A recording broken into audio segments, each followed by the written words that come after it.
Assalamualaikum warahmatullahi wabarakatuh.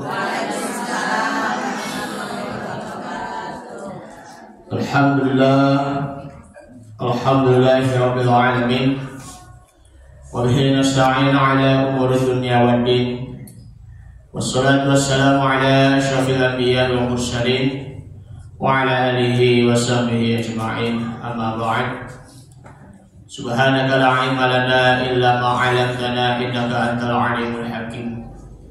Rabbi shrah li sadri wa yassir li amri wahlul 'uqdatam min lisani yafqahu qawli. Allahumma shalli ala Muhammad, Allahumma shalli alaihi wasallim. Qala Allah ta'ala fi kitabil karim. A'udzu billahi minasy syaithanir rajim. Bismillahirrahmanirrahim. Wabtaghi fima ataka Allahu ad-daral akhirata wa la tansa nasibaka minad dunya wa ahsin kama ahsana Allahu ilaik wa la tabghil fasada fil ardh innallaha la yuhibbul mufsidin.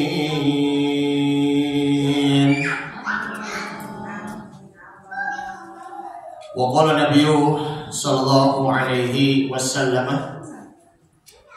as-sakhiyyu qaribun minallah wa qaribun minan nas wa qaribun minal jannah wa ba'idun minan nar. Wal bakhilu ba'idun minallah ba'idun minan nas ba'idun minal jannah wa qaribun minan nar. Al hadis rawahu Imam Tirmizi an Aisyah radhiyallahu anha. Shadaqallahu azim wa sadaqa rasul nabi habibul karim wa nahnu ala dzalika minasyahidin wa syakirin walhamdulillahi rabbil alamin. Jangan cuma hanya ngalamin doang ya. Ente itu ngalamin apaan begitu kan? Masya Allah. Baik, hadratul kiramah, ayuhal ummahat rahimakumullah. Pertama yang kami hormati para asatizah, Ibunda Ina, Ibunda Yunani, dan juga MC Ibu Sidam, Ibu Titin ya. Ya tahu sih namanya Ibu Sidam, Ibu Titi ya. Ya kayak ya Bu Dewi, ya Bu Samsul kan nama panggilannya ya. Baik. Yang kami hormati juga ibu-ibu sesepuh, Ibu Dewi Sumeksiana, Ibu Titing Abdul Somad, Ibu Sumira Srianto, Ibu Esinda Muhammad, dan tak lupa Ibu Rufiati dan juga Ibu Yeri, dan tak lupa ibu-ibu sekalian jamaah yang dimuliakan Allah Subhanahu wa taala. Alhamdulillah kita bertemu kembali bersama-sama di ini sekarang sudah menjelang akhir bulan Rabiul Akhir ya. Sebentar lagi kita akan memasuki bulan Jumadil Awal. Oleh karenanya mari sama-sama kita terus mewujudkan dan membuktikan kecintaan kita kepada Nabi Sallallahu Alaihi Wasallam dengan mengucap salawat Allahumma sholli ala sayyidina Muhammad wa ala ali sayyidina Muhammad. Lalu juga meneladani beliau baik itu dari perilakunya, perkataannya maupun juga perbuatannya maupun ibadah-ibadah yang sesuai dengan sunnah Nabi Shallallahu Alaihi Wasallam agar kita menjadi umat Nabi Shallallahu Alaihi Wasallam yang selalu kita ikuti bersama-sama. Mudah-mudahan kita diakui oleh Nabi Muhammad SAW selaku umatnya di hari kiamat nanti. Amin ya rabbal alamin. Ibu sekalian yang saya hormati, yang saya cintai, pada kesempatan ini sebagai pendahuluan, sebagai waktu pengantar, Allah Subhanahu wa taala berfirman dalam surah Al-Qasas, surah yang ke-28 ayat yang ke-77. Yang tadi Al-Fakir sudah bacakan bahwa wabtaghi fima ataqallahu ad-daral akhirata, dan carilah negeri akhirat. Maksudnya carilah pahala akhirat dengan apa yang telah dianugerahkan Allah Subhanahu wa taala kepadamu, wala tansa nasibaka minad dunya, janganlah engkau lupa terhadap tanggung jawabmu di dunia. Jangan lupa terhadap bagianmu di dunia. Wa ahsin, maka berbuat baiklah kalian, kama ahsanallahu ilaika, sebagaimana Allah telah berbuat baik kepadamu. Kemudian wala tabghil fasada fil ard, janganlah engkau melakukan berbuat kerusakan di muka bumi ini. Innallaha la yuhibbul mufsidin, sesungguhnya Allah Subhanahu wa taala tidak menyukai orang-orang yang berbuat kerusakan. Nah, disitulah ayat yang kita kaji di sini adalah yaitu adalah wa ahsin kama ahsanallahu ilaik. Berbuat baiklah kalian sebagaimana Allah telah berbuat baik kepadamu. Kalau Allah Subhanahu wa taala berbuat baik kepada kita pun selaku manusia kita harus berbuat baik kepada diri kita sendiri, lalu kita berbuat baik kepada orang lain pula. Jangan membenci diri kita sendiri sehingga kita membenci dengan orang lain. Makanya sayangilah diri kita sendiri. Kalau kita tidak pernah sayangi diri kita sendiri, bagaimana kita bisa hidupnya itu aman, tentram, dan juga damai pula. Dan disitulah perlunya kita mendapatkan 4 perkara yang lebih baik dari yang baik. Jadi ini judulnya 4 perkara yang lebih baik dari yang baik pula. Itu Al-Qasas surah yang ke-28 ayat 77. Ya. Yang tadi yang sudah saya bacakan, yang wa ahsin kama ahsanallahu ilaik. Janganlah engkau tabghil fasada fil ard, janganlah engkau berbuat kerusakan di muka bumi ini. Allah sudah memberi anugerah kepada kita kadang suka merusak diri kita sendiri dan juga merusak yang lain, termasuk juga lingkungannya. Masya Allah. Nah, disinilah judulnya sekali lagi terdapat di dalam kitab Nasaihul Ibad karangan dari Syekh Nawawi Al-Bantani rahimahullahu taala, yakni 4 perkara yang lebih baik dari yang baik. Bismillahirrahmanirrahim. Qala al-mu'allif rahimahullahu taala wa bi barakatihi wa ulumihi wa masyayikhi wa masyayikhina amin.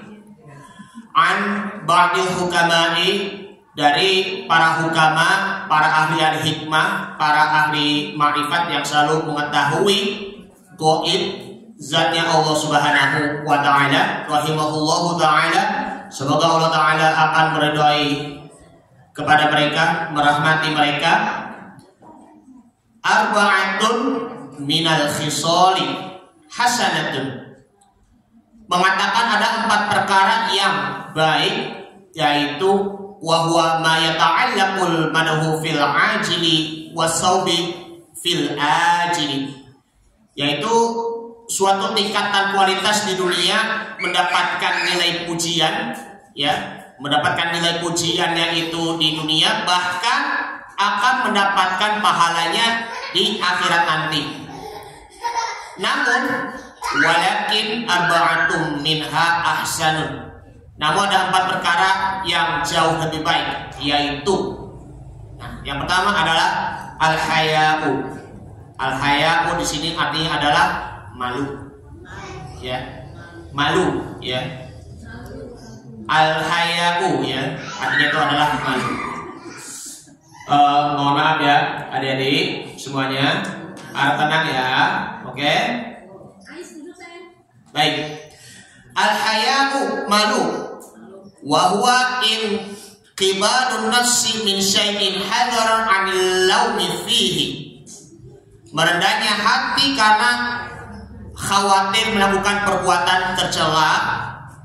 Minar rijali hasanatun, ada rasa malu pada lelaki adalah baik pula.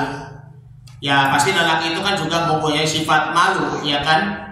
Malu karena takut dilihatin oleh Allah Subhanahu wa taala, malu takut dicela atau dicela orang lain, malu takut dimarahin sama orang tua, malu juga untuk melakukan perbuatan zina, malu untuk melakukan mencuri, malu juga untuk melakukan tawuran. Karena selama ini kan tawuran itu kan kebanyakan laki-laki kan, gak ada perempuan kan kalau tawuran yang pemuda-pemuda gitu. Malu juga untuk melakukan pemerkosaan, apalagi yang suami, malu untuk melakukan KDRT terhadap istri pula. Nah, malu pada lelaki adalah baik pula. Nah, malu di sini bisa juga bersifat sosial, bisa juga bersifat individual diri kita. Makanya kalau sedikit dalam perspektif fikih, kalau batasan aurat di sini adalah antara badan dengan lutut pula. Kalau syarat untuk menutupi aurat ketika mau masuk masjid, mau membaca Al-Quran, maupun juga sholat pula. Walakinnahu minal mar'ati ahsan. Namun yang lebih baik lagi bila rasa malu itu pada wanita. Makanya tuh wanita itu adalah makhluk yang paling berharga di dunia ini, ya kan? Dari perspektif fikihnya mau individual, aurat itu seluruhnya itu ditutupin kecuali muka dan telapak tangan. Bagaimana dengan sosialnya? Makanya tuh mempunyai harga diri. Jangan meremehkan perempuan, padahal yang melahirkannya itu kan yang ibu kan juga perempuan kan, nggak boleh menganggap perempuan itu tidak ada apa-apanya, perempuan itu lemah. Nggak boleh juga perempuan itu hanya bekerja sebagai ibu rumah tangga. Ya enggak seperti itu. Oleh karenanya kalau ketika berhadapan dengan seorang wanita, hendaknya kita muliakan wanita sebagaimana kita muliakan seorang ibu pula. Malu terhadap seorang wanita, ya kalau mohon maaf banget ya, melakukan pacaran bagi anak muda, berduaan segala macam, Allahu Rabbi, hingga terjadi melakukan hubungan gelap, ya Allah. Apakah malu di hadapan oleh Allah Subhanahu wa taala? Nah, di sini namanya itu adalah malu itu pada wanita itu lebih baik pula. Itu yang pertamanya. Nah, dari rasa malu itu, menurutnya tidak enaknya melakukan sesuatu takut dicela orang lain. Kenapa memiliki sifat malu? Karena malu itu bergandengan dengan keimanan kita. Karena malu itu juga merupakan sifat terpuji. Kalau kita tidak punya malu, maka risikonya kita tidak punya iman. Karena sifat malu itu menempel dengan keimanan, maka dari itu lebih baik kita malu di hadapan dengan Allah Subhanahu wa taala dibandingkan dengan malu ketika berhadapan dengan manusia. Saya malu di hadapanmu ya Rob, selama ini aku selalu melakukan perbuatan dosa, baik yang secara sembunyi-sembunyi maupun juga terang-terangan. Itu manusia yang mempunyai sifat malu. Begitupun Allah Subhanahu wa taala pun juga mempunyai sifat malu juga. Allah malu karena selama ini hamba berdoa kepadanya sembari kita menangis merintih, tapi Allah Subhanahu wa taala tidak pernah mengijabah, tidak pernah menjawab doa dari hambanya tersebut. Masya Allah. Disitulah Nabi Muhammad SAW bersabda, al-haya'u wal imanu qurina jami'an. Malu itu selalu bersamaan dengan iman. Fa idza rafa'a ahaduhuma rufi'al akhar. Apabila di antara salah satu keduanya itu hilang, maka semuanya itu pun akan hilang pula. Makanya dengan mempunyai rasa malu di sini itu pasti akan mempunyai wibawanya itu akan terjaga nantinya. Bahkan kita selalu menjaga sikap kita dari perbuatan-perbuatan kekanak-kanakan, perbuatan-perbuatan yang berlebihan, atau Dikatakan kalau bahasa anak milenial adalah lebay. Lu lebay apa sih jadi orang deh? Yang begitu kenapa? Begitu kan? Seperti itu. Jadi itu dengan mempunyai rasa malu, maka itu akan mempunyai jiwa yang selalu berwibawa pula. Malu sih iya, karena itu mempunyai kebaikan, karena untuk menjaga perilaku, menjaga sikap dari perilaku ataupun sikap yang buruk. Tapi kalau kita masih benar-benar yakin untuk percaya diri supaya kita benar-benar terus maju, maka dari itu kalau kita mempunyai rasa keberanian, lakukanlah. Kalau kita benar-benar mampu, benar-benar yakin apa yang kita mau, apa yang kita niatkan, lakukanlah. Karena Nabi Muhammad SAW bersabda, "Idza lam tastahyi fasna' ma syi'ta." Jika engkau tidak malu, perbuatlah sesukamu. Asalkan di situ memang juga harus ada batasnya.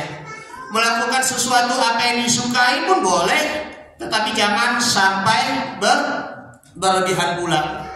Contohnya kalau kita mempunyai keberanian dalam tampil, ngomong di depan umum, tampil ceramah, ataupun dia juga tampil untuk membaca Al-Quran di depan orang lain. Misalnya begini, kamu mau nggak ikut tampil untuk membaca Al-Quran di depan di acara Maulid Nabi gitu? Enggak, malu begitu. Itu sebenarnya itu bukan malu yang biasanya, tapi malu tetapi karena keraguan. Nggak boleh.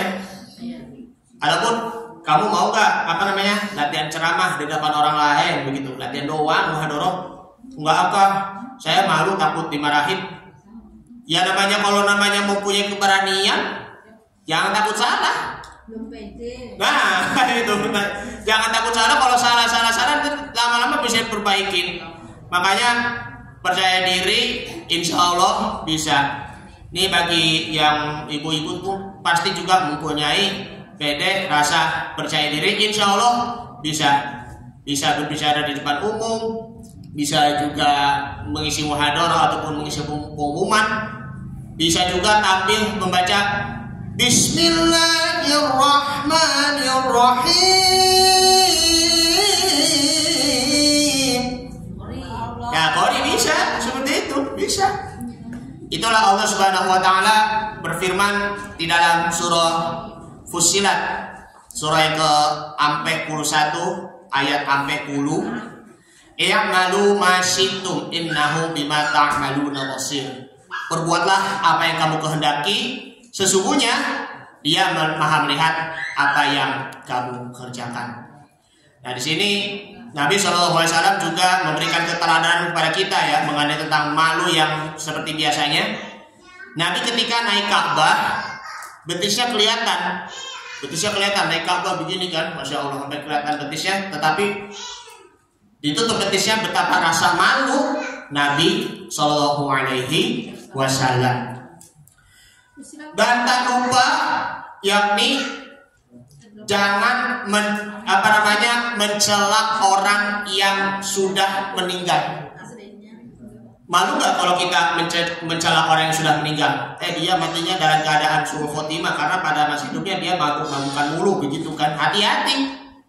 Itu namanya itu su'uzon terhadap orang yang sudah meninggal. Malu nggak su'uzon kepada orang yang sudah meninggal? Malu kan? Nggak boleh seperti itu.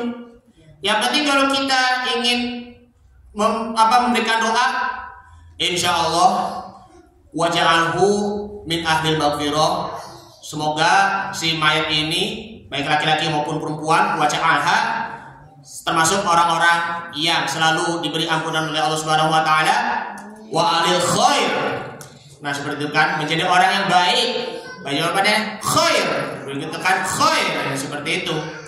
Oleh karenanya nih, ada dalam hadis Nabi Shallallahu Alaihi Wasallam, ini agak panjang sekali ya. Begini hadisnya. Bismillahirrahmanirrahim. An Anasin, dari Anas bin Malik radhiyallahu anhu, qala murra bi janazatin fa unsiya 'alaiha khairan fa qala an-nabiy sallallahu alaihi wasallam wajabat.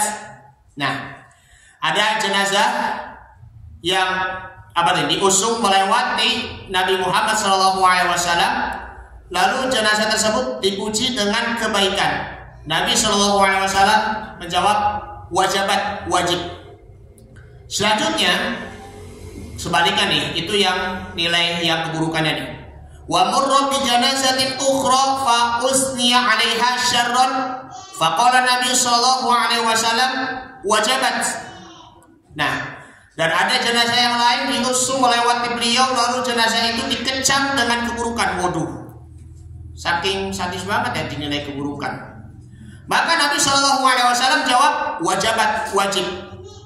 Kemudian faqala Umaru, ya, Umar kemudian berkata, fidaka abi wa ummi murra bi janazatin fa usniya 'alaiha khairan fa qulta wajabat. Nah, demi bapak dan ibuku sebagai tebusannya, ada jenazah diusung melewati beliau lalu dikecam dengan keburukan. Kemudian engkau bersabda wajabat, ya wajib, seperti itu. Kemudian faqala man asnaitum alaihi khairan wajabat lahul jannah. Barang siapa yang kalian puji dengan kebaikan, menilai kebaikan si mayit itu ahli khair, maka wajib baginya surga. Sebaliknya lebih hina, yaitu wa man asnaitum alaihi syarran wajabat lahun naru. Siapa yang kalian kecam dengan keburukan, mengecam si jenazah, mengecam orang yang sudah meninggal dengan keburukan, na'udzubillah, wajabat lahun nar, wajib baginya neraka. Antum syuhadaullahi fil ardi, kalian adalah saksi Allah di bumi. Karena betapa pentingnya orang hidup mengatakan kebaikan kepada orang yang wafat, tidak boleh mengatakan kejelekan kepada orang yang wafat. Bagaimanapun semasa hidupnya si fulan dia melakukan perbuatan yang buruk, sampai di akhir hayat nanti, kita alangkah baiknya kita tetap sholatkan. Mudah-mudahan Allah Ta'ala akan mengampuni dosa-dosanya. Urusan diterima amal ataupun tidak, itu urusannya Allah Subhanahu wa Ta'ala. Begitu. Jadi kita pun juga harus mempunyai rasa malu, ya, terhadap perbuatan suuzon ataupun prasangka buruk, baik orang yang masih hidup maupun juga orang yang sudah meninggal. Maupun terlebihnya lagi kita malu bersuuzon kepada Allah Subhanahu wa Ta'ala, menyalahkan takdir. Ya Allah, kenapa engkau tidak memberikan kepadaku rezeki, ya kan? Kenapa engkau tidak memberikan anugerah yang lebih kepadaku? Engkau ini seakan-akan tidak adil. Engkau ini seakan-akan pilih kasih, ya. Allah itu memang maha adil, cuma kitanya aja. Ya Allah, ya salam. Itulah yang dinamakan adalah al-haya'u, yang artinya adalah malu. Yang kedua sekarang, yaitu wal adlu ay tawasutu bainal ifroti wa tafriti. Adil, yaitu adalah sikap tawasud, tepat dan proporsional, tidak condong ke kanan dan juga tidak condong ke kiri. Sampai sekarang mohon maaf banget ya, di sekarang ini masih ada juga ya pemimpin maupun juga pejabat yang masih pilih kasih juga kan. Karena masih banyak juga orang-orang miskin yang butuh dengan bantuan pemerintah tetapi tidak kesampaian pula. Nauzubillah. Min kulli ahadin ahadun. Nah, hasanun, pada setiap orang itu baik. Mempunyai rasa keadilan pada setiap orang itu baik. Coba di lingkungan keluarga yang kecil saja dulu. Suami harus mempunyai keadilan terhadap keluarganya, anak maupun juga istri. Kalau tidak pernah menegakkan keadilan, maka itu akan menimbulkan kehancuran dalam rumah tangga. Terjadi pendustaan, terjadi juga kebohongan. Makanya ada itunya kan, la kadhiba bainana, la kadhiba bainana. Jangan ada dusta di antara kita, kasih. Nah, seperti itu. Ya kan? Jadi tuh jangan ada dusta di antara kita, antara suami, istri maupun juga anak-anak. Suami melahirkan keadilan akan melahirkan kejujuran dan juga kebenaran. Kalau sebaliknya suami tidak mempunyai rasa keadilan, akan melahirkan kesalahan, kebatilan, akan menuju kepada kehancuran pula. Coba, ini yang orang baiknya ya, Hasanun.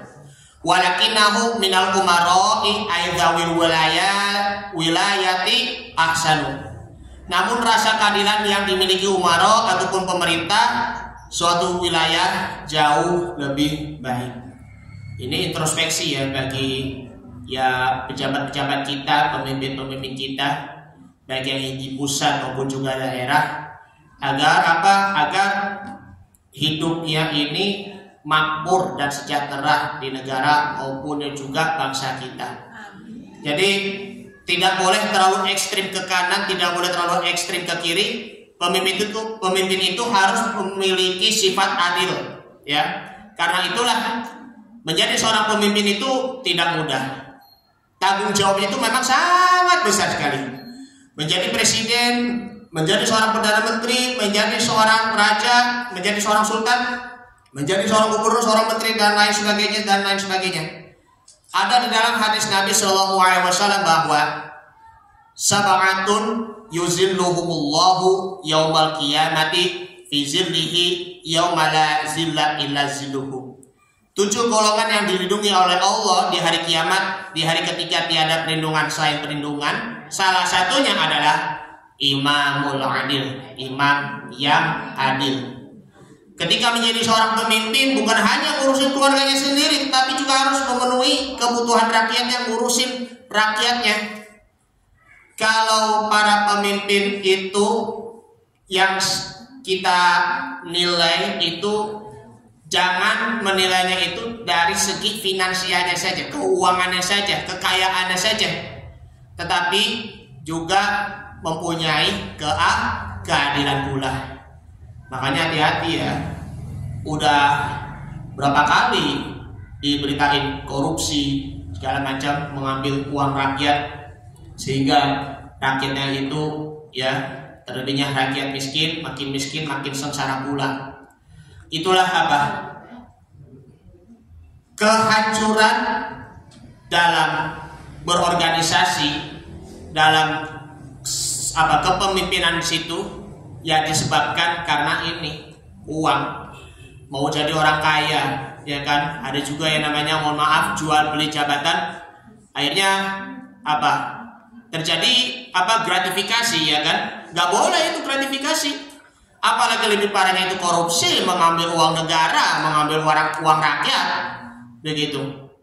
Kita doakan mudah-mudahan nanti di pemilu 2024 melahirkan pemimpin yang adil, tanpa pandang bulu, ya kan, bersih dari korupsinya, dan juga kita membantu orang miskin yang dengan penuh tulus dan ikhlas tanpa pilih kasih pula. Dan mudah-mudahan ya insya Allah negara kita adil, makmur dan sejahtera dan bebas dari korupsi. Amin ya rabbal alamin. Ada dalam suatu kisahnya, yakni gini. Dari Abu Rafi' radhiyallahu anhu berkata, "Kana Rasulullah sallallahu alaihi wasallam idza shallal 'ashra." Ya. Rasul sallallahu alaihi wasallam apabila selesai salat Asar, zahaba ila Bani Abdul Ashhal. Beliau pergi menuju ke Bani Abdul Ashhal. Fa yatahaddatsu indahum hatta yanhadira lil maghribi. Nah, lalu berbincang-bincang dengan mereka sampai tergelincir matahari mendekati waktu maghrib pula. Qala Abu Rafi', berkata Abu Rafi', fa bainama an-nabiy sallallahu alaihi wasallam yusri'u ila al-maghribi mararna bil baqi'i faqala uffin laka. Ketika Nabi SAW sedang bergegas untuk sholat maghrib, kami melewati perkuburan Baqi. Tiba-tiba beliau berkata uff ataupun cis cis. Nah, yang sebenarnya itu yang biasanya kita bilangnya begitu kan, ataupun begitu kan, begitu kan. Bukan hanya sekitar ini, tapi bilangnya kalau lagi berisik, assalamualaikum, beli, usirat, ya kan, sampai teriak-teriak lagi, usirat, yang kru, sampai dimarahin, gitu kan. Kayak seperti itu kan, ataupun bilangnya begitu kan, seperti itu. Nah, qala, nah, berkata si Abu Rafi nih, faqaburu dzalika fi dzar'i fastakhartu wa zanantu annahu yuriduni faqala. Nah, kemudian beliau mengucapkan takbir sampingku dan aku memperlambat langkah dan aku mengira bahwa beliau itu mengucapkannya itu ya kepadaku, ya kan? Maka Nabi berkata begini, malaka imsi. Nah, kamu kenapa? Teruslah berjalan. Fakultu ahdasta hadasan. Aku berkata, bukankah engkau mengatakan sesuatu kepadaku yang begitu kan? Qala madzaka. Apakah itu? Kata Rasulullah SAW. Lalu si Abu Rafi bertanya, kuntu afaftabi. Apakah engkau mengatakan ataupun cis? Bukan say cheese, seperti itu kan? Bukan senyum begini, say cheese, begitu bukan? Seperti itu. Apakah engkau mengatakan cheese kepadaku? Nah, lalu Nabi SAW bersabda, qala la, tidak, walakin hadza fulanun ba'astuhu sa'iyan ala bani fulanin faqalla namiratan fadurra al-ana misluha minna. Tetapi ucapan itu aku tujukan kepada si fulan yang pernah aku utus ke Bani Fulan untuk mengambil zakat. Lalu ia gulul ataupun korupsi. Nah, hati-hati. Sebuah namirah, kain gua bercorak, maka sekarang telah dibuatkan untuknya yang semisal dari api. Itulah namanya korupsi. Itu pun juga akan menimbulkan siksa kubur. Allah Akbar. Makanya kalau menjadi orang yang diamanah oleh suatu warga ataupun suatu rakyat di daerah manapun, jangan tujuannya hanya untuk memperkaya diri dengan cara korupsi ataupun memperkaya diri. Itu semuanya itu adalah istidraj. Itu semuanya itu adalah jebakan dari Allah untuk mendapatkan azab dari Allah Subhanahu wa taala, azab di dunia maupun di akhirat, serta mendapatkan siksa kubur. Na'udzubillah min dzalik. Nah, bagaimana dengan keadaan orang yang mengambil uang negara atau rakyat yang mencapai jutaan, bahkan ratusan juta, bahkan miliaran rupiah dengan berbagai cara untuk mendapatkannya. Semua tidak ada yang instan menjadi seorang pemimpin.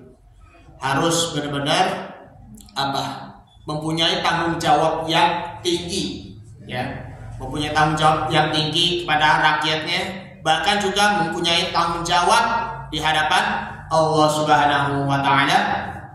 Itulah saking dia mempunyai rasa sombong. Setinggi apapun pejabatnya harus mempunyai rasa tawadhu pula. Jadilah seorang pemimpin adil, kemudian rendah hati, tawadhu, kemudian mempunyai simpati ataupun peduli, lalu mempunyai rasa keadilan, ya kan? Keadilan sosial bagi seluruh rakyat Indonesia. Tanpa pandang bulu semuanya, ya. Insya Allah kalau pemimpin mempunyai keadilan, akan melahirkan kejujuran, akan melahirkan keadilan, maksudnya kebenaran, dan juga akan melahirkan keberkahan. Amin ya rabbal alamin. Yang ketiga sekarang, yaitu adalah kita bertaubat kepada Allah Subhanahu wa taala. At-taubatu ay ruju'un ila Allah taala bihalli uqdatil israri 'anil qalbi summal qiyamu bi kulli haqqillahi ta'ala, yaitu kembali kepada Allah Subhanahu wa taala dengan menegakkan keterkaitan perbuatan dosa, kemudian menunaikan hak Allah. Maksudnya adalah menunaikan perintah Allah Subhanahu wa taala. Jadi apa itu? Minas syaikhi hasanatun. Taubat, ya, taubatnya di usia lanjut, di usia tua adalah baik, ya kan? Namun walakinahu minas syababi ahsanu. Akan tetapi yang lebih baik itu adalah taubat di usia muda. Jangan pernah berpikir kalau di usia muda itu mainnya cuma hanya berfoya-foya aja, ya kan? Ajep. Ada pun cuki-caki kereta berangkat, jangan begitu juga, ya kan? Malah juga ngejoget segala macam, aduh. Ataupun yang juga mohon maaf bermabuk-mabukan, narkoba, apalagi lebih parahnya lagi tawuran, ya kan? Melakukan pemerkosaan. Nah, kemarin kan yang di Cilacap itu ada salah satu siswa, yaitu kan melakukan penganiayaan, pembulian. Nah itu hati-hati juga tuh, jangan sampai terjadi pembulian di lingkungan sekolah kita terhadap anak-anak kita, karena itu juga terjerumus ke pidana nantinya. Berapa tahun itu di penjaranya tuh, entah 10 tahun ataupun 15 tahun. Jadi itu jangan merasa sepele lah kalau di usia mudanya itu cuma hanya main-main aja sehingga lupa kepada Allah Subhanahu wa taala. Baru nanti di tuanya itu ya baru taat, ya kan? Maksiat dulu lah di masa muda. Aku tuh pengen main-main dulu dah. Apa saja yang kita sukai. Baru nanti di usia tua baru kita kembali taubat, baru kita taat. Gak boleh seperti itu dalam mindset kita, pola pikir kita. Lebih baik di waktu mudanya taat, insya Allah di waktu tuanya itu akan makmur, akan bahagia. Jangan sampai kebaliknya di waktu mudanya itu taat, tetapi di waktu tua aja jadi maksiat. Jadi turunkan imannya. Allahu Rabbi. Hati-hati di usia muda, memang harus mempunyai kesempatan diri untuk bertaubat, karena kematian itu tidak dipandang usia. Bahkan lebih berhati-hati lagi usia yang sudah 40 tahun ke atas. Memang itu sudah tidak waktunya lagi untuk bermain-main. Butuh dengan keseriusan, komitmen, bahkan juga kita mempunyai azam, ya berjanji tidak lagi mengulangi kesalahan yang sama pula. Itulah taubat mempunyai 3 syarat. Yang pertama adalah menyesal, yaitu boleh dicatat. Yang pertama adalah menyesali atas perbuatan kita. Yang kedua yaitu meninggalkan dosa apa yang kita berbuat. Itu yang kedua. Yang ketiga, berjanji atau berazam tidak lagi mengulangi kesalahan. Tidak lagi mengulangi kesalahan yang sama. Oleh karenanya Allah Subhanahu wa taala berfirman dalam surah At-Tahrim, surah yang ke-66 ayat yang ke-8. Bismillahirrahmanirrahim. Ya ayyuhalladzina amanu tubu ilallahi taubatan nasuha. Asa rabbukum an yukaffira ankum sayyi'atikum wa yudkhilakum jannatin tajri min tahtihal anhar. Al-ayah. Wahai orang-orang yang beriman, bertaubatlah kepada Allah dengan taubatan nasuha, taubat yang semurni-murninya. Mudah-mudahan Rabbmu akan menutupi kesalahan-kesalahanmu dan memasukkanmu ke dalam surga yang mengalir di bawahnya ada sungai-sungai. At-Tahrim, surah At-Tahrim surah yang ke berapa? 66 ayat 8. Kalau yang di dalam surah itunya namanya ada At-Taubah. Itu surah yang ke 9 ya kan. Banyak sekali kata At-Taubah di situ, baik di dalam ayat Al-Qur'annya maupun juga nama surahnya sendiri At-Taubah. Surah yang ke-9. Surah yang ke-10 surah Yunus ya. Coba urutan surah. Al-Fatihah, Al-Baqarah, kemudian Ali Imran, kemudian An-Nisa, Al-Maidah, Al-An'am, Al-A'raf, Al-Anfal, At-Taubah, kemudian Yunus 11, Hud 12, Yusuf 13, Ar-Ra'd 14, Ibrahim 15, Al-Hijr 16, An-Nahl An-Nahl ya, 16 An-Nahl, 17 Al-Isra, 18 Al-Kahfi, 19 surah Maryam, yang 20 Toha. Ya oke, siap. Baik. Al-Anbiya 21, Al-Hajj ayat 22, 23 Al-Mu'minun, 24 An-Nur, 25 Al-Furqan. Masya Allah. Hampir semuanya udah ini ya, tinggal nanti yang ratusan yang satunya lagi tuh banyak tuh di situ ya, sampai 114 surah. Oke. Baik, kembali ke laptop. Jadi ini taubatan nasuha ya. Imam Ibnu Jarir At-Tabari menjelaskan dalam tafsir Jami' Bayan fi Ta'wil Quran bahwa taubatan nasuha yaitu huwal abdu yatubu minadz dzambi summa la ya'uduhu fihi abadan. Dia hamba Allah bertobat dan dosa kemudian tidak mengulanginya lagi kesalahan selama-lamanya. Nah, kita beristighfar kepada Allah Subhanahu wa taala. Berapa kali dalam sehari kita beristighfar? 100. Ada yang lebih dari 100. Ada yang hanya sekedar 4 kali astaghfirullah rabbal baraya, astaghfirullah minal khotoya. Ada yang juga sampai 1000, ada yang juga sampai 100.000. Masya Allah. Nah, Nabi SAW beliau kan orang yang sangat maksum sekali, bersih dari dosa-dosanya, ya kan? Meskipun Nabi bersih dari dosa-dosanya, tetapi beliau tetap beristighfar meminta ampun kepada Allah Subhanahu wa taala sebanyak 70 kali. Kita manusia biasa berapa kali beristighfar? Buktinya apa? Nabi SAW bersabda dalam hadisnya.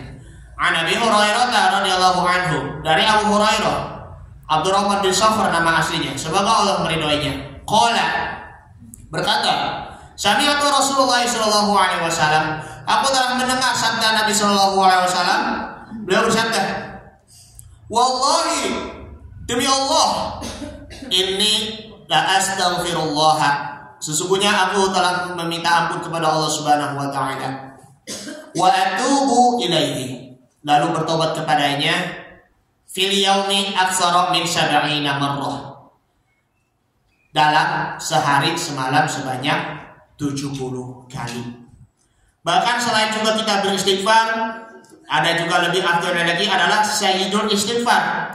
Nah, di sini itu semuanya ada dalam hadis Nabi Shallallahu Alaihi Wasallam, yaitu fadilah sayyidul istighfar, ya kan? Istighfar yang lebih afdal, ya kan, lebih lengkap. Allahumma anta rabbi la ilaha illa anta khalaqtani wa ana 'abduka wa ana 'ala ahdika wa wa'dika mastata'tu a'udzu bika min syarri ma sana'tu abu'u laka bi ni'matika 'alayya wa abu'u bi dhanbi faghfirli fa innahu la yaghfiru dzunuba illa anta. Nih, artinya di sini ya. Ada ini dalam hadis Nabi sallallahu alaihi wasallam dari Syaddad bin Aus dari Nabi sallallahu alaihi wasallam bahwa sesungguhnya istighfar yang paling baik, sayyidul istighfar, yaitu mengucapkan yang tadi. Pertama, Allahumma anta rabbi, ya Allah engkau adalah Tuhanku, la ilaha illa anta, yang tiada Tuhan yang berhak diibadahi selain engkau, khalaqtani wa ana 'abduka, engkau telah menciptakanku dan aku adalah hambamu, wa ana 'ala ahdika wa wa'dika mastata'tu, aku menetapi perjanjianmu dan janjimu sesuai dengan kemampuanku.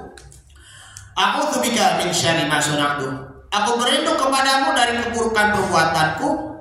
Abu'u laka bi ni'matika alayya wa abu'u bi dzambi faghfirli. Aku mengakui dosaku kepadamu dan aku akui nikmatmu kepadaku, maka ampunilah aku. Fa innahu la yaghfiru dzunuba illa anta. Sebab jika tidak ada yang mengampuni dosa selainmu. Ada lanjutannya di sini, yaitu qala Nabi bersabda, wa man qalaha min nahari mukinan bima famata min yaumihi qabla ayyumsiya fahuwa min ahli jannah.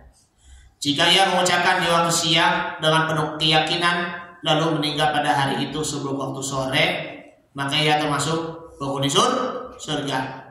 Wa man qalaha minal laili wa huwa muqinun biha famata qabla ayyusbiha fahuwa min ahli jannah.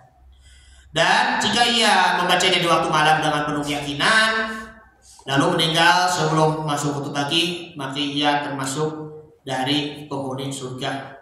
Baca di waktu siang lalu meninggal sebelum di waktu sore, maka ahli surga. Baca di waktu malam lalu dia meninggalnya itu sebelum di waktu pagi, maka itu termasuk ahli surganya pula. Imam Al-Jauzi rahimahullah berkata, apabila engkau terperangkap ujian yang sulit untuk keluar darinya, maka tidak ada jalan bagimu kecuali hanya berdoa dan kembali kepada Allah Subhanahu wa taala sesudah bertobat dari dosa-dosa. Karena sesungguhnya kesalahan-kesalahan mengakibatkan hukuman. Apabila kesalahan-kesalahan telah hilang, dengan bertobat dari dosa-dosa sebabnya akan hilang. Nah, hilangnya kesalahan dengan bertobat, dosanya pun juga akan hilang. Apabila sudah bertobat dan berdoa dan engkau belum melihat jejak dikabulkan doamu, telitilah perkaramu.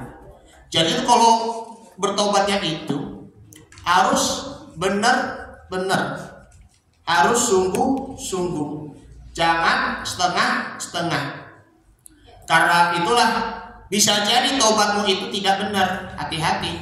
Maka benarkanlah ia lalu berdoalah.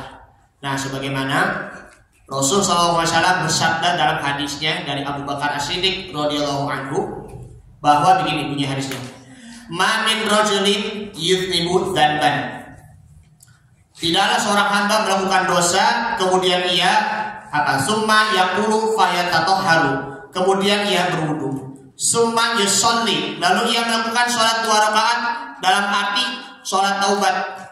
Sholat taubat dikerjakan untuk mengampuni diampuni segala dosanya dan tidak lagi mengulangi perbuatan maksiat, tidak lagi mengulangi kesalahan-kesalahan, baik itu kesalahan yang sama maupun tidak akan melakukan kesalahan-kesalahan yang lain pula.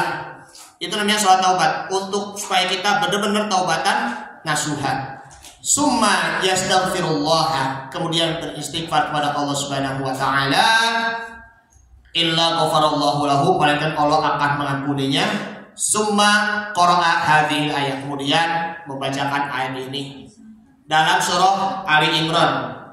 Surah Ali Imran, surah yang ke-3 ayat 135. 135. Karena setiap dalam hadis Nabi Shallallahu Alaihi Wasallam itu tidak hanya selalu sabdanya Nabi Shallallahu Alaihi Wasallam saja, tetapi juga kadang beliau sabdanya pasti mengeluarkan ayat-ayat Al-Quranul Karim. Nah, ini dari firman Allah Subhanahu Wa Taala. Bismillahirrahmanirrahim. Walladzina idza fa'alu fahishatan aw zalamu anfusahum dzakarullaha fastaghfaru lidzunubihim wa man yaghfiru dzunuba illallah wa lam yusirru 'ala ma fa'alu wa hum ya'lamun.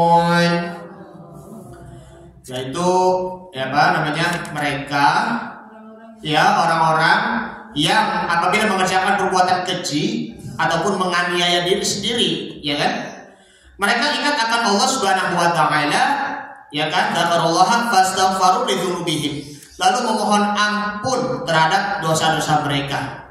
Nah, Wa may yaghfiru dzunuba illallah. Siapa yang dapat mengampuni dosa selain daripada Allah Subhanahu wa taala? Wa lam yusirru ala ma fa'alu wa hum ya'lamun. Dan mereka tidak meneruskan perbuatan kejinya itu sedang mereka mengetahui. Ini hadis yang diriwayatkan oleh Imam Tirmizi, Abu Dawud, An-Nasa'i, Ibnu Majah, dan Imam Ahmad bin Hanbal. Bagaimanapun seberapa banyak dosa kita, ya kan, tentunya kita bertobat kepada Allah Subhanahu wa taala. Bagaimanapun kita masih saja mengulangi perbuatan maksiat, udah padahal bertobat maksiat lagi, bertobat maksiat lagi, bertobat maksiat lagi. Jangan bosan bertobat kepada Allah Subhanahu wa taala walaupun berapa kali mengulangi maksiatnya. Teruslah bertobat kepada Allah dengan terus menerus, maka akan bosan melakukan perbuatan maksiat. Jadi yang ketiga ini ya, taubat sini adalah kita perlu taubatan nasuha, bukan hanya sekedar beristighfar saja. Beristighfar saja tidak cukup, akan tetapi ditambah lagi ya sayyidul istighfar, Allahumma anta rabbi, dan juga kita perlu melakukan sholat taubat. Dan sinilah dosa kita menjadi bersih, diri kita menjadi bersih kembali sebagaimana bayi yang baru dilahirkan. Kemudian mulailah untuk melakukan amal soleh dengan sungguh-sungguh. Niatkan hati kita untuk beramal soleh dengan sungguh-sungguh, dengan penuh kebaikan. Yang keempat sekarang. Yang keempat yaitu adalah wal judu, bermurah hati. Bermurah hati itu maksudnya itu adalah orang yang dermawan. Mohon maaf, di sini juga nama suami ibu ataupun anak ibu ada juga namanya dermawan kan? Masya Allah. Ada juga namanya Darmawan, ya kan? Namanya Abdullah Darmawan, Salim Dermawan, seperti itu ya kan? Seperti itu. Yaitu ibadatu ma yang bagi la li'audin, memberikan sesuatu tanpa mengharap imbalan. Jadi itu kalau kita memberikan sesuatu kepada orang lain, jangan kita mengharap imbalan, dalam arti adalah uang. Contohnya apa? Namanya kita menolong orang lain, ya kan, dalam hal kesulitan, menolong orang yang sedang kesulitan belajar, misalnya membantu begitu, ataupun menolong orang yang misalnya dia terperangkap di dalam rumah lalu kita menolong begitu kan, menyelamatkan dia. Udah selamatin dia dan akhirnya dia keluar dalam keadaan selamat, tapi tidak boleh mengharapkan imbalan. Kalau mengharapkan imbalan, hati-hati. Itu pertandanya itu kita mempunyai jiwa yang bakhil, orang yang pelit pula. Nah, memberikan sesuatu tanpa mengharap imbalan, minal aghniyai hasanun, bagi orang kaya itu baik. Walakinnahu minal fuqara'i ahsan. Namun yang lebih baik lagi adalah bermurah hatinya orang fakir. Ngasih kepada orang tanpa mengharap imbalan. Kalau ada orang kaya yang dermawan itu bagus. Nah, sedangkan orang yang fakir lagi miskin, dermawan juga, itu lebih bagusnya lagi. Mengapa demikian? Karena yang kita lihat di situ adalah dahsyatnya. Dahsyat sekali pahala sedekah bagi orang fakir meskipun tidak memenuhi kecukupan. Masya Allah. Maaf banget ya yang orang-orang kaya nih ya. Orang kaya dermawan, oke, miliarder kan. Berapa 1 miliarnya kan? Punya 1 miliar, 2 miliar. Sedekah 1 juta ya kan, ataupun 2 juta ya kan. Ya zakat mal kan, dalam ini kan setahun kan istilahnya. Zakat mal berapa ininya, nisabnya berapa, sekitar 80 juta atau bagaimana, 80 juta nisab. Nah, itu kalau sedekah bagi orang kaya, mohon maaf, itu bukan hanya tidak bagus, tapi itu nilainya itu kecil sekali. Nilai dahsyatnya di situ.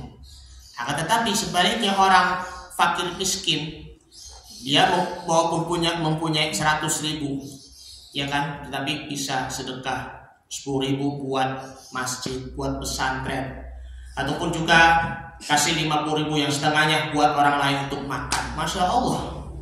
Jadi tuh ini lebih besar, lebih tinggi nilai pahalanya, bahkan lebih dahsyat pahalanya. Ya meskipun dua-duanya itu, baik itu si fakir maupun juga si kaya sama-sama dapat pahala, tetapi yang lebih mantapnya lagi, yang jauh lebih tingginya lagi itu adalah pahalanya bagi orang miskin yang jauh lebih tinggi dibandingkan dengan pahalanya bagi orang-orang kaya pula. Pernah nggak dengar kisah seorang suami istri yang di zaman Nabi Musa alaihi salam? Itu mereka tuh suami istri, memang itu hidupnya itu memang miskin sekali. Hidupnya itu serba kekurangan, tidak punya apa-apa, ya kan, dalam hal apapun selama bertahun-tahun. Masya Allah. Jadi ini kisahnya ya. Mereka itu suami istri, ya walaupun mereka itu serba kekurangan dan kemiskinan, tetap bersabar agar terus berupaya keluar dari kemiskinan. Pada suatu hari, sang istri mengajak suaminya untuk berbicara dengan Nabi Musa alaihissalam tentang keadaannya. Sang istri menginginkan agar Nabi Musa mau menyampaikan kepada Allah Subhanahu wa Ta'ala agar mereka hidup berkecukupan dan diberi kekayaan selama menjalani sisa hidupnya. Pasangan suami istri tersebut lalu mendatangi Nabi Musa alaihissalam di keesokan harinya. Nabi Musa bermunajat dan menghadap Allah Subhanahu wa Ta'ala menyampaikan keinginan mereka. Allah Maha mendengar, Allah Maha melihat, Allahu Sami'un Basir, dan menjawab permohonan Nabi Musa dengan berfirman, "Wahai Musa, sampaikan kepada mereka bahwa aku telah mengabulkan permintaan mereka. Aku akan memberi kekayaan, tetapi selama 1 tahun saja. Memberi kekayaan kepada suami istri hanya 1 tahun saja, dan setelah 1 tahun aku akan kembalikan mereka berdua dalam keadaan miskin lagi." Mendengar hal itu, Nabi Musa alaihissalam menyampaikan kepada pasangan suami istri tersebut dengan bergembira, "Yang benar saja, hanya dalam beberapa rezeki datang dari arah mana saja dan tak terduga membuat suami istri tersebut menjadi kaya raya. Setelah kehidupan yang sudah berubah drastis, ya kan? Sang istri mengingatkan suaminya bahwa kekayaan yang didapatkan hanya setahun saja, setelah itu mereka akan kembali miskin. Ternyata suami istri itu, ya, yang mempunyai harta itu, mereka juga mempunyai kesepakatan untuk menyantuni anak yatim dan juga orang-orang fakir. Masya Allah. Mereka memulai membangun rumah untuk para musafir dengan 7 pintu dari hari ke hari. Keduanya justru sibuk menyambut para musafir, orang-orang yang sedang dalam perjalanan, memberikan mereka tempat tinggal gratis tanpa ada biaya, kan? Kalau kita mah yang punya kontrakan mau bayar, ya kan? Masya Allah. Baik yang sedang lagi ada kuliah kerja nyata, KKN, ataupun ada praktek kerja lapangan begitu, ya. Kalau ini mah enggak, memberikan tempat tinggal pada mereka para musafir itu gratis loh, serta memberikan makanan sampai lupa bahwa kekayaan itu hanya setahun saja. Namun kehidupan merekanya itu tetap kaya raya dan membuat Nabi Musa itu terheran. Lalu bertanya pada Allah, "Wahai Rabb, Engkau telah menetapkan syarat kepada mereka hanya 1 tahun. Lewat 1 tahun tetapi mereka tetap hidup kaya." Allah berfirman, "Wahai Musa, aku membuka 1 pintu di antara pintu-pintu rezeki kepada keluarga tersebut, lalu membuka 7 pintu untuk membantu hamba-hambaku. Wahai Musa, aku merasa malu kepada mereka. Wahai Musa, apakah mungkin hambaku lebih dermawan dariku?" Jadi miskin kok tiba-tiba jadi kaya? Kenapa? Ono opo? Begitu kan? karena sedekah. Itu tipsnya. Daripada kita mengeluh, mending kita sedekah aja. Daripada kita diberi kekayaan oleh Allah hanya setahun, mending kita mempunyai harta, mumpung kita belum miskin, mending kita sedekah agar kita menjadi orang yang kaya raya terus menerus, tetapi disertai juga dengan dermawan pula. Ya toh? Jangan sampai kalau menjadi seorang pengusaha tapi pelit. Itu. Jangan sampai hidupnya keluh kesah, miskin tetapi pelit pula. Betapa dahsyatnya keajaiban sedekah itu, masya Allah. Itulah ada di dalam hadis Nabi Sallallahu Alaihi Wasallam, "Ma min yaumin yusbihul ibadu fihi illa malakani yanzilani fayaqulu ahaduhuma." Tidak ada satu hari pun yang seorang hamba memasuki waktu pagi padanya kecuali ada dua malaikat yang turun dari langit dan salah satunya berdoa, "Allahumma ati munfiqan." Ya Allah, berilah ganti kepada orang yang berinfak. Ya.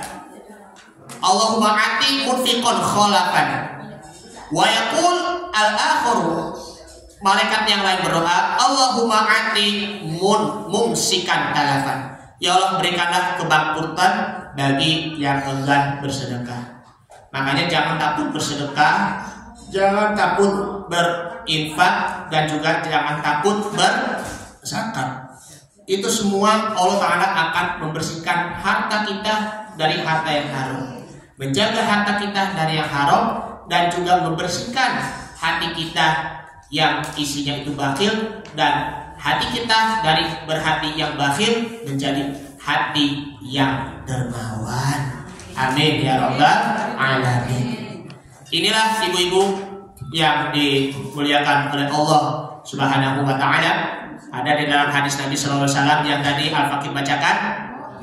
As-sakhiyyu qaribu minallahi wa qaribu minan nasi wa qaribu minal jannati wa ba'idu minan nar. Orang yang dermawan itu dekat kepada Allah, dekat kepada manusia, dekat dengan surga, jauh dari neraka. Sebaliknya, wal bakhilu ba'idu minallah, ba'idu minan nas, ba'idu minal jannah, wa qaribu minan nar. Orang yang bakhil, orang yang pelit itu jauh dari Allah, jauh dari manusia, jauh dari surga, dan dekat dengan neraka. Yang lebih parah lagi, hati-hati. Wal jamilu sakhiyu ahabba ilallahi minal 'abidil bakhil. Orang yang bodoh, yang dermawan lebih disukai daripada orang yang ahli ibadah tapi kikir. Nah itu masih mending kalau orang bodoh tetapi sedekah, tetapi itu lebih disukai oleh Allah Subhanahu wa ta'ala. Lebih baik, lebih bagusnya lagi orang ahli ibadah tetapi rajin bersedekah dibandingkan dengan orang yang ahli ibadah tetapi tidak pernah bersedekah. Bahkan orang yang bodoh, yang pelit pula, tidak pernah bersedekah. Jadi dua-duanya itu juga harus terpenuhi. Ahli ibadah, sedekah, orang bodoh tapi juga bersedekah. Baik, dari penjelasan-penjelasan di atas bahwa 4 hal ini perkara yang lebih baik dari yang baik. Semoga kita menjadi diri pribadi yang lebih baik lagi ke depannya, mempunyai rasa malu untuk menjaga akhlak kita, kemudian mempunyai rasa adil untuk menciptakan kejujuran dan juga kebenaran. Kemudian kita bertobat kepada Allah Subhanahu wa ta'ala, tidak lagi mengulangi kesalahan yang sama ataupun tidak lagi melakukan maksiat yang lainnya. Dan al-judu, kita akan selalu menjadi orang yang bermurah hati, menjadi orang yang dermawan pula. Jadi orang yang dermawan itu harus benar-benar tulus, harus benar-benar ikhlas. Semuanya harus harus kita berikan kepada orang lain tanpa pilih kasih. Karena kalau tanpa pilih kasih itu masih ada rasa bete juga. Alhamdulillah, subhanallah. Baik, ini saja yang akan kami sampaikan. Kurang lebihnya mohon maaf. Bila ada kekurangan dan kesalahan dari saya, dibukakan pintu maaf yang sebesar-besarnya. Oleh karenanya, mari sama-sama kita berdoa kepada Allah Subhanahu wa ta'ala. A'udzubillahi minasyaitonir rajim. Bismillahirrahmanirrahim. Astaghfirullahalazim. Alhamdulillahi karim ya Allah ya Maghfur. Allahumma shalli ala sayyidina Muhammad fil awwal wal akhir wa radhiyallahu ala anhu sahabati Rasulillah ajma'in. Bismillahirrahmanirrahim. Alhamdulillahirabbil alamin. Hamdan syakirin, hamdan na'imin, hamdan yafi ni'amahu wa kafi mazidah. Ya Rabbana lakal hamdu wa lakal mulku wa lakal syukru kama yanbaghi li jalali wajhikal karim wa 'azimi sultanik. Allahumma shalli ala sayyidina Muhammadin, Allahumma shalli alaihi wa sallim. Ya Allah, berikanlah pemimpin kami yang mempunyai sifat keadilan, yang bisa menjadikan di negeri kami Indonesia menjadi baldatun thayyibatun wa rabbun ghafur ya Allah. Dan jadikanlah pemimpin kami nantinya yang menjadi pemimpin yang bermurah hati, yang berhati tulus, yang berhati ikhlas, dan juga selalu bersabar dalam menghadapi cobaan-cobaannya ya Allah. Dan berilah pemimpin kepada kami yang selalu membawa rakyatnya menuju kepada kebenaran, yang menuju kepada terang beneran dari gelapnya kezaliman ya Allah. Dan lindungilah kami dan juga selamatkanlah kami dari pemimpin-pemimpin yang tidak bertanggung jawab, yang tidak amanah kepada rakyatnya ya Allah. Dan selamatkanlah kami dari kezaliman-kezalimannya ya Allah.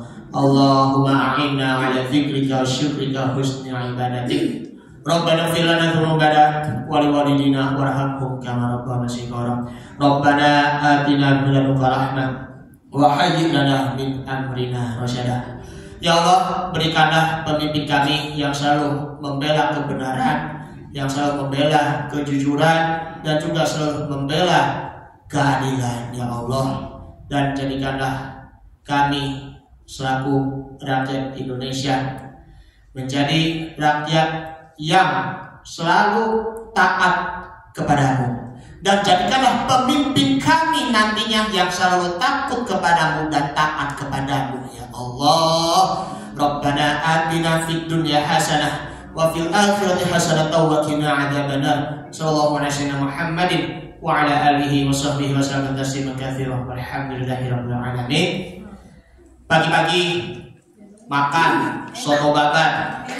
Insya Allah kita melahirkan pemimpin yang taat. Amin ya rabbal alamin. Wassalamualaikum warahmatullahi wabarakatuh.